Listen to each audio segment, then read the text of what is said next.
A partir de la década del 50, la industria nacional entró en una época de madurez.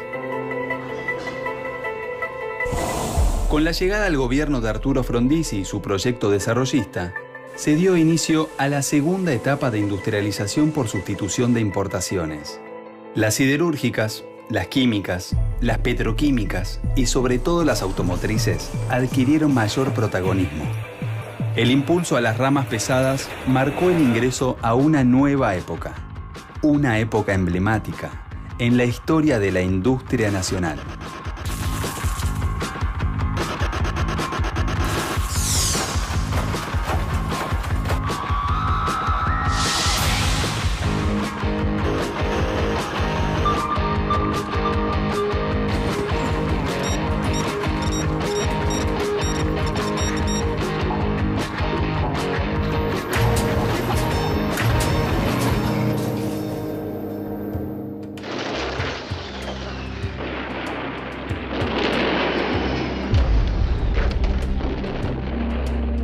A partir de 1955 se sucede el golpe militar de la llamada, siempre entre comillas, Revolución Libertadora, y esto va a significar algunos cambios en la política económica, en la política industrial.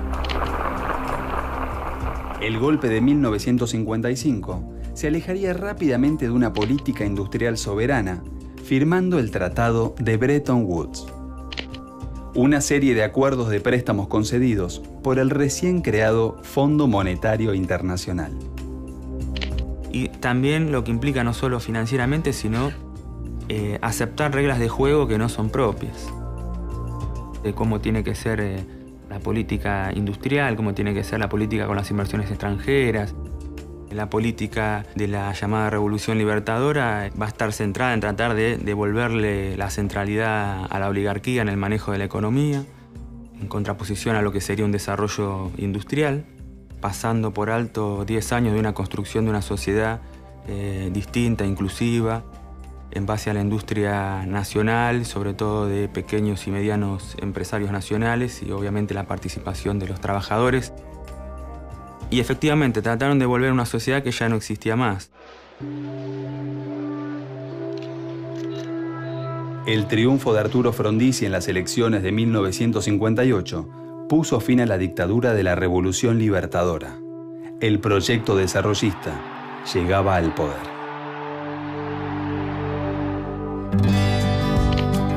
Era el comienzo de una nueva etapa. La segunda industrialización por sustitución de importaciones.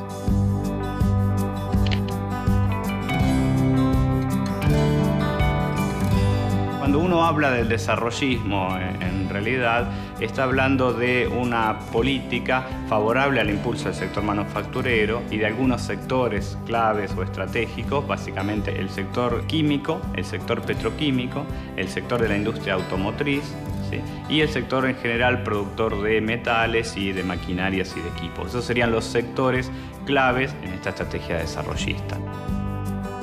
Y como ellos tenían la idea de que el ahorro argentino era insuficiente, necesitaban que entren capitales extranjeros que podían traer las divisas, pero también el conocimiento técnico y tecnológico para desarrollar y comercializar esas industrias que algunas eran nuevas incluso en el país.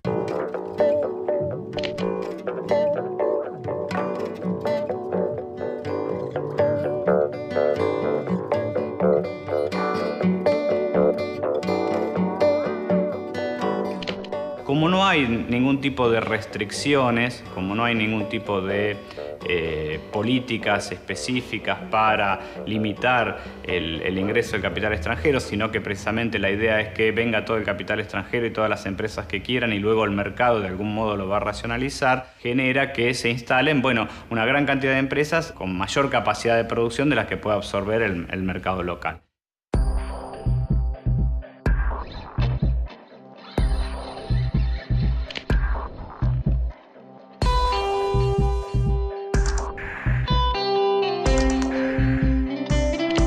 El proyecto del polo petroquímico elige Bahía Blanca como un punto estratégico, principalmente porque es un nodo gasífero importante. En Bahía Blanca convergen dos de los gasoductos principales de la República.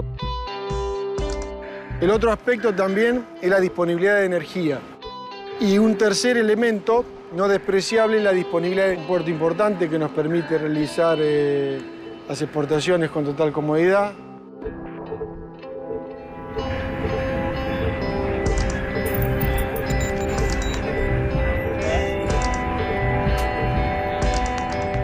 Aquí en fábrica tenemos unos 360 empleados propios que diariamente trabajan con nosotros.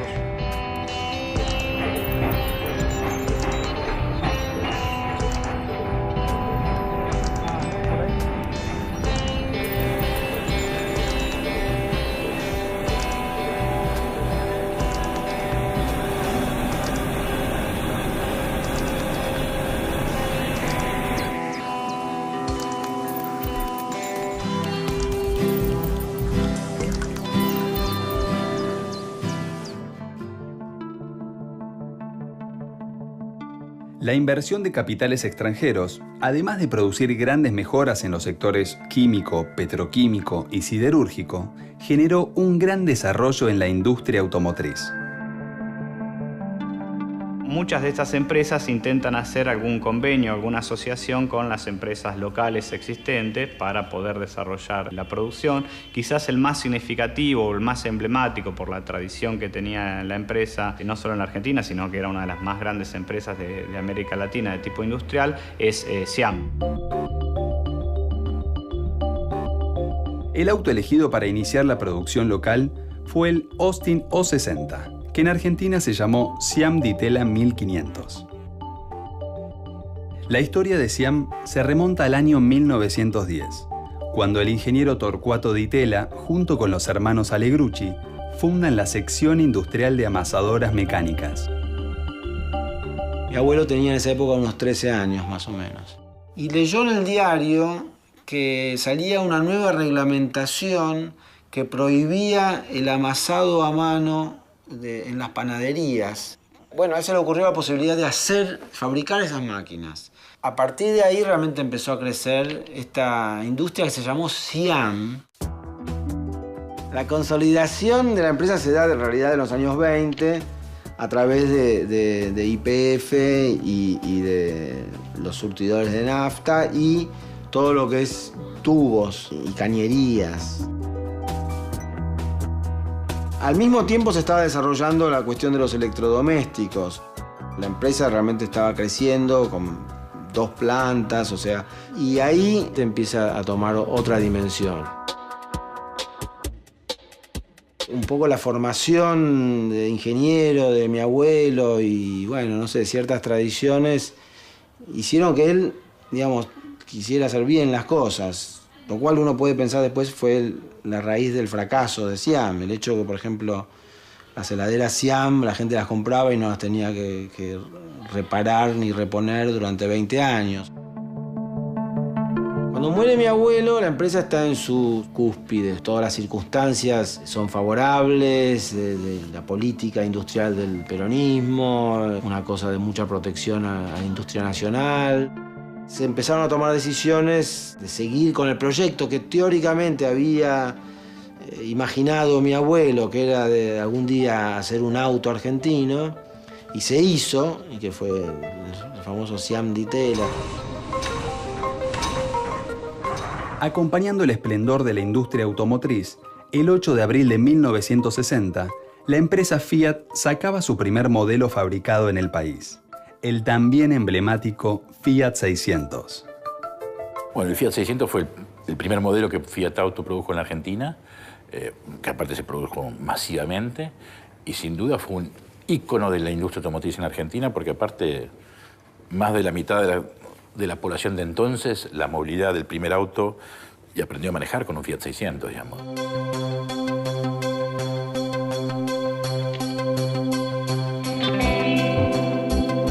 Y bueno, Fiat se convierte en poco tiempo en uno de los grupos industriales más importantes, era el grupo industrial privado más importante del país. Producía autos, producía camiones, producía material ferroviario, grandes motores diésel, tractores, cosechadoras, en plantas dispersas entre la provincia de Córdoba principalmente, Santa Fe y la provincia de Buenos Aires.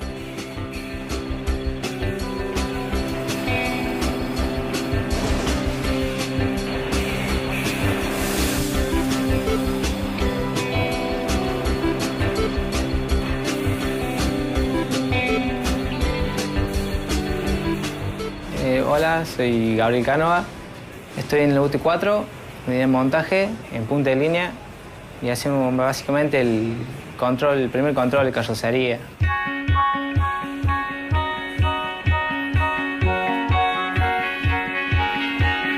Leemos los opcionales del auto que pide el cliente y revisamos más que todo eso, que esté todo bien montado. Le hacemos el primer control del auto estético y estático del auto.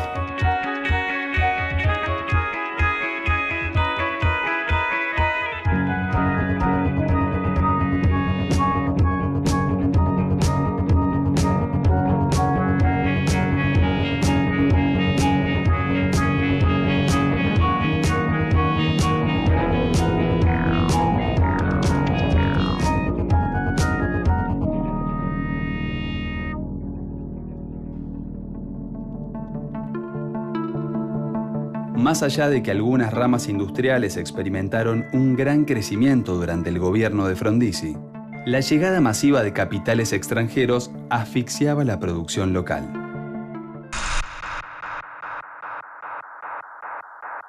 Hubo una corriente de liberalización y ya no pudo competir. O sea, las empresas que habían crecido como Siam al amparo del proteccionismo, primero de la Segunda Guerra Mundial y después del peronismo, esta es una imagen de mi viejo, cuando les sacaron la carpa del circo en la cual vivían, eran como los animales del circo que de pronto se encuentran con que tienen que pelear con los animales de la selva, y ahí no tuvieron chance.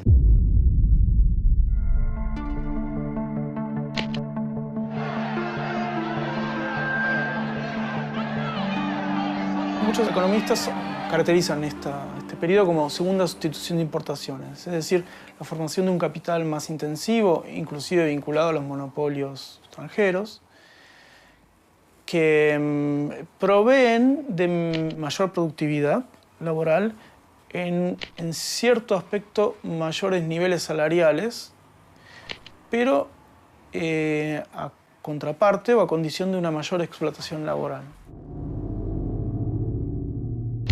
Y ahí es donde empezó a tener los roces con sus bases de apoyo, sus alianzas que eran muy endebles, ¿no es cierto? Sobre todo con la CGT, por ejemplo, ¿no? Cuando empieza ya a interferir en las negociaciones salariales, empieza a ponerle coto a los aumentos salariales.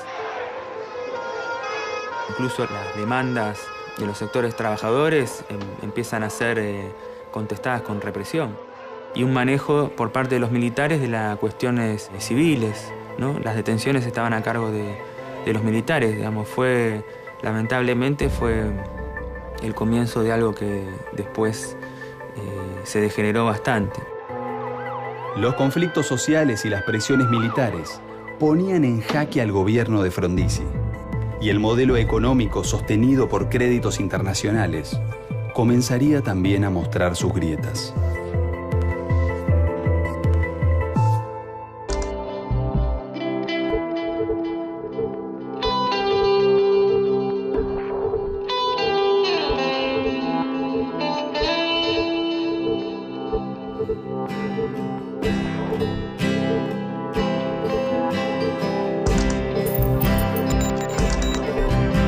Hacia 1961, la Argentina volvió a toparse con un problema recurrente. Las exportaciones seguían concentradas en productos primarios, mientras que el crecimiento industrial requería una mayor importación de productos destinados a continuar el proceso productivo. Cuando se produce el crecimiento, y sobre todo con alguna expansión del mercado interno en términos por una mejora en la distribución de ingresos, etc., crece la industria. Y la industria requiere insumos y maquinarias que no se producen localmente. Entonces, las importaciones son mayores que las exportaciones. ¿Cuál es la respuesta de la política económica? Que la hace el peronismo y la hacen todos los gobiernos en adelante. Básicamente, apostar a la devaluación.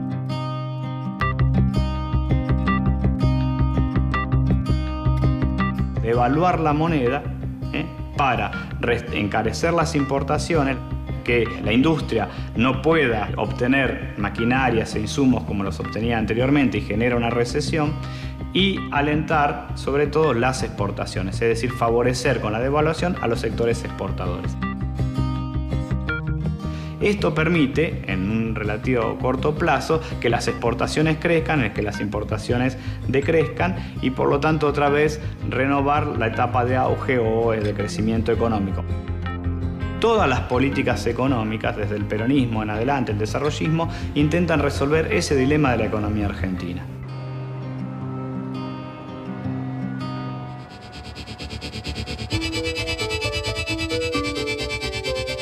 Tras el golpe militar de 1962, la salida forzada de Frondizi y la corta presidencia de Guido, en un contexto económico marcado por la recesión y en una situación política marcada por la proscripción del peronismo, en 1973, el radical Arturo Illia ganó las elecciones y asumió como nuevo presidente. Podremos así abatir los obstáculos que desde hace tiempo impiden el desarrollo nacional. El gobierno de Illia representa no un intento ambicioso como el desarrollismo, de ir a fomentar las industrias pesadas y poner grandes planes de desarrollo en ese sentido, sino simplemente recuperar la economía. Está asignado por un periodo bastante bueno, en lo que hace al crecimiento del producto, al crecimiento de los salarios reales, situaciones, digamos, de pleno empleo, todo fomentado con políticas keynesianas.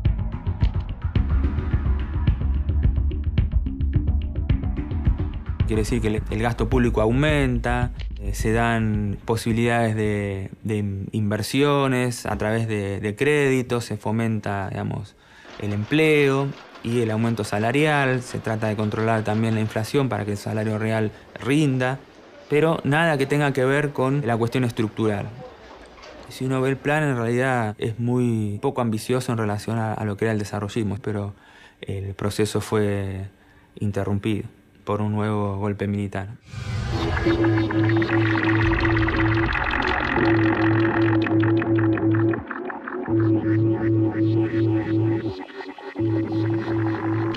La fundamental medida de orden económico tomada hoy consiste en la liberación del mercado cambiario, el que continuará vigilado en la medida indispensable para evitar el uso abusivo de divisas y las operaciones especulativas. El gobierno de Onganía va a significar también un quiebre de la mano de la gran burguesía extranjera, que eso es lo que va a representar el gobierno en base a la política que va a desarrollar el ministro Kirchner-Bacena.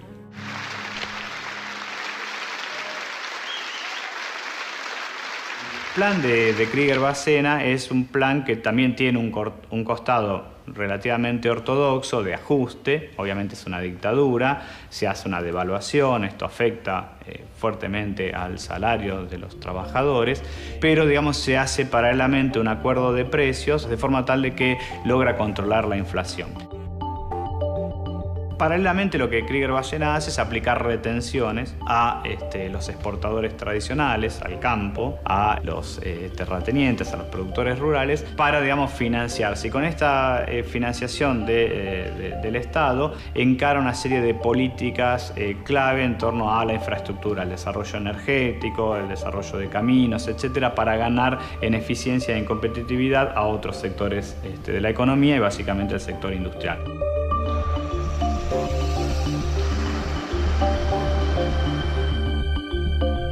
Paralelamente a esta política de búsqueda de eficiencia en el sector industrial, el gobierno de Onganía se enfrenta a varios problemas.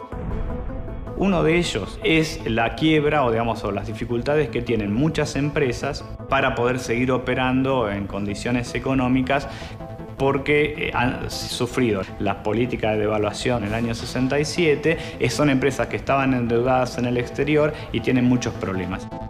El caso emblemático otra vez es el caso de Siam. Básicamente no podían competir con las grandes empresas que tenían internacionales, que tenían filiales en Argentina. No podían competir, porque una empresa de esas podía financiar durante 5 años tranquilamente un proyecto así. Y entonces el auto Siam sí fue un símbolo y fue un éxito y hubo hermosas publicidades que se guardan hasta el día de hoy, pero me parece que la realidad era que todo eso se hizo en base a un endeudamiento terrible y encima en cierto momento en una muy mala relación con los gobiernos que vinieron a partir de Onganía en el 66. Entonces eso terminó de clavar los clavos en el ataúd. Así como murió en esa lucha Siam, creo que hubo muchas otras empresas que también murieron. Y de alguna manera yo creo que con esas empresas como Siam murió también un poco el sueño de Argentina país industrial.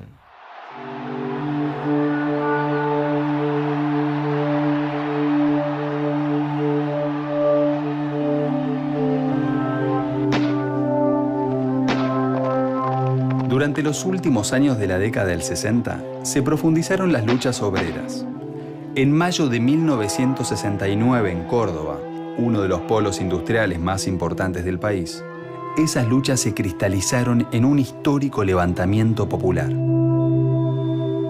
El cordobazo es una explosión frente a distintos tipos de conflicto, específicamente laboral, pero también el conflicto político en torno al cual el Estado se divorcia de las distintas fuerzas sociales. También lo que representa es un emergente al interior de la clase trabajadora que empieza a crecer, que es la aparición de sindicatos, digamos, de base, que no estaban por ahí tan identificados con la ortodoxia o la CGT, ¿no es cierto?, la línea peronista, que empiezan a tener una presencia, bueno, justamente en la fábrica y sobre todo en la vía pública, en las calles.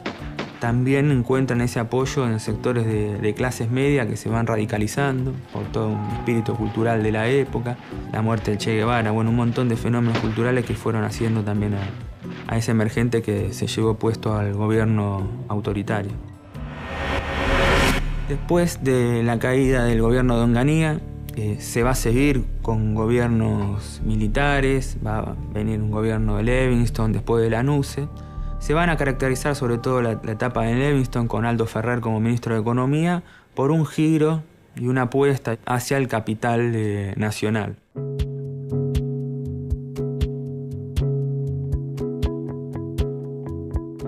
A principios de la década del 70, la actividad industrial de las empresas estatales se concentraba en la producción de bienes de capital y bienes intermedios.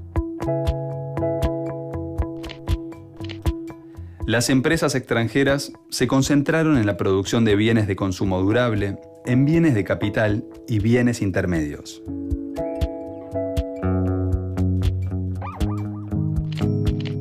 Y la burguesía local se concentró en la producción de bienes de consumo no durables y, en menor medida, bienes intermedios.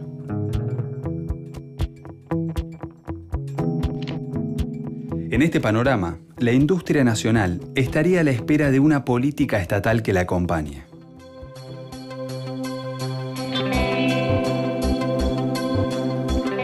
El 23 de septiembre de 1973, Perón volvía a ser presidente de los argentinos. ¿Cuál es la estrategia del gobierno peronista, la estrategia de desarrollo, la estrategia de más largo plazo? Intensificar la producción agropecuaria, intensificar la sustitución de importaciones y avanzar en las posibilidades de la exportación industrial. Esta política queda refrendada de algún modo en el plan trienal.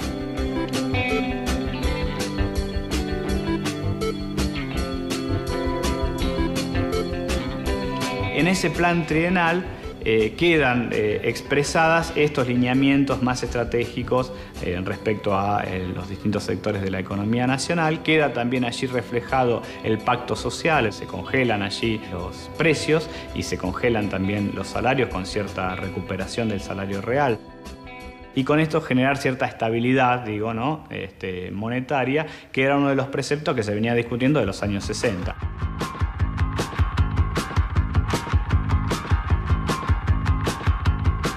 El desarrollo industrial antes del golpe militar fue bastante sólido. La industria venía creciendo a las tasas más altas de su historia. Eso creo que es uno de los mitos con los cuales también la dictadura y el poder económico trató de sacarnos la idea de la necesidad de industrializar el país y que no éramos eficientes. Allí hay un quiebre, hay un asesinato del modelo de industrialización por sustitución de importación.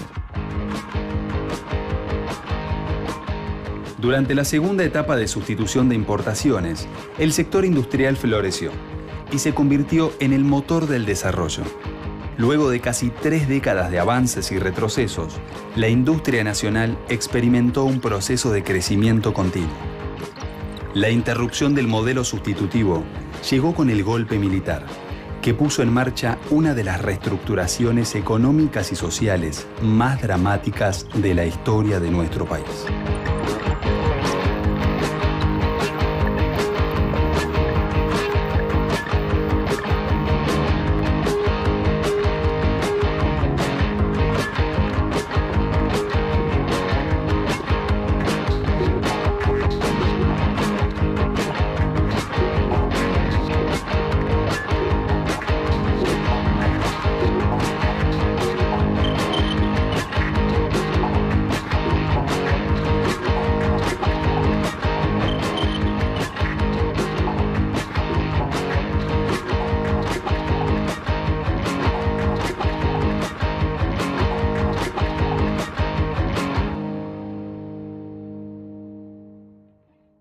Fondo Monetario Internacional.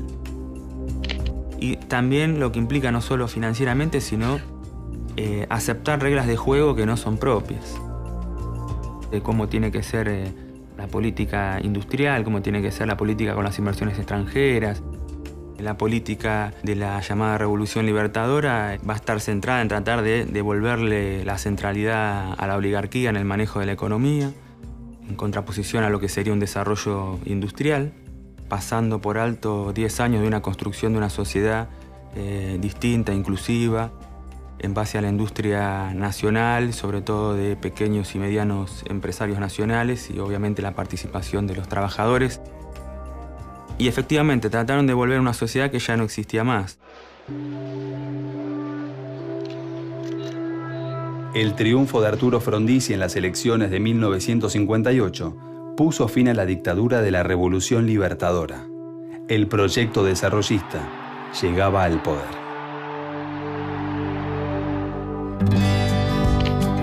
Era el comienzo de una nueva etapa, la segunda industrialización por sustitución de importaciones.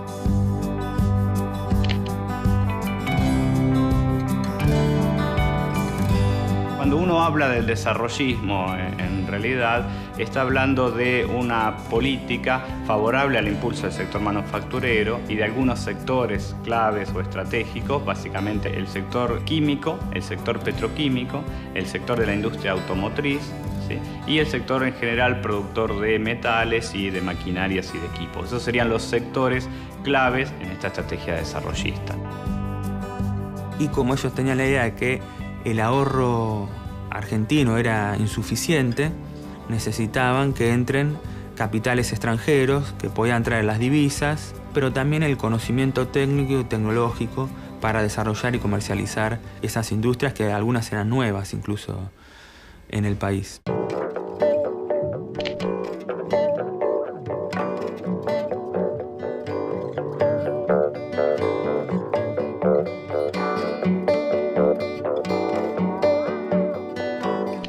Como no hay ningún tipo de restricciones, como no hay ningún tipo de políticas específicas para limitar el ingreso del capital extranjero, sino que precisamente la idea es que venga todo el capital extranjero y todas las empresas que quieran y luego el mercado de algún modo lo va a racionalizar, genera que se instalen, bueno,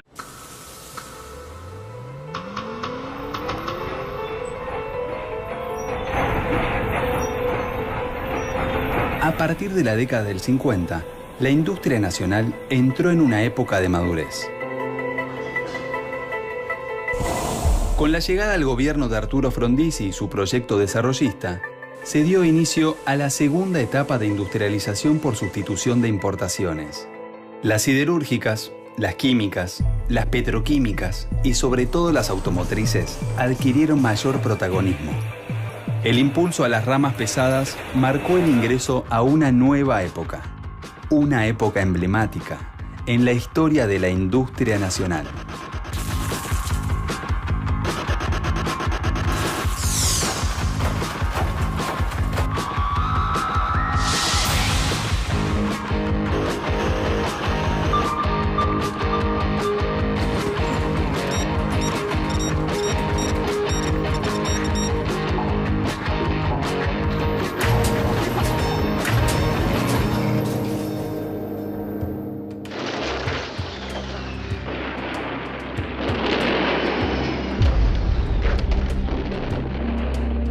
A partir de 1955 se sucede el golpe militar de la llamada, siempre entre comillas, Revolución Libertadora, y esto va a significar algunos cambios en la política económica, en la política industrial.